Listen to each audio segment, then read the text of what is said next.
मुल्क जे वडन सफारी पार्कन में शुमार थींदड़ अनवर साईं सफारी पार्क घोटकी घट वसाइल सबब बेलाभ बनियल है।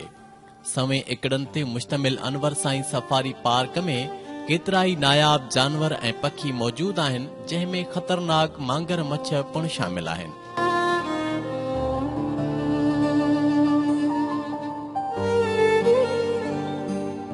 इन पार्क के तफरीह जे लिहाज सां ॾिसजे त तमाम बहितरीन तफरीही माग फितरी रंगन ऐं हुस्नाकिन सां सरशार आहे।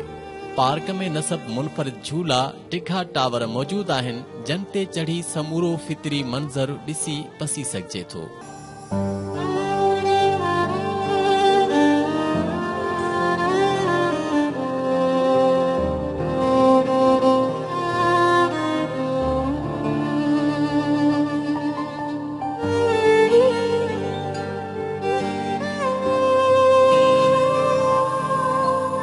इन पार्क में मौजूद अमलो तोड़े इंतहाई घट है, पर पंहिंजी मेहनत ऐं जुस्तजू सां जानवरन जी पालना ऐं निगहदाश्त करे रहियो आहे।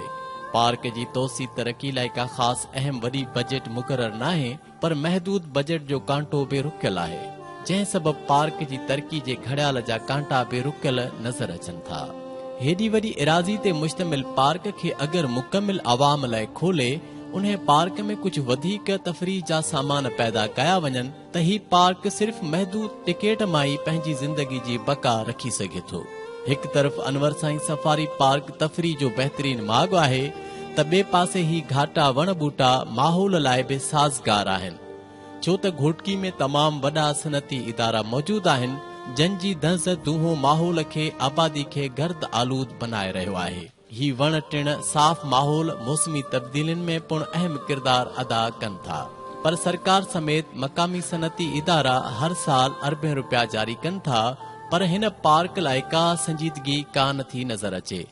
अनवर साईं सफारी पार्क तवज्जो जो मुंतज़िर आहे त जीअं ही पार्क बहितरीन अवामी अहमियत हासिल करे सघे।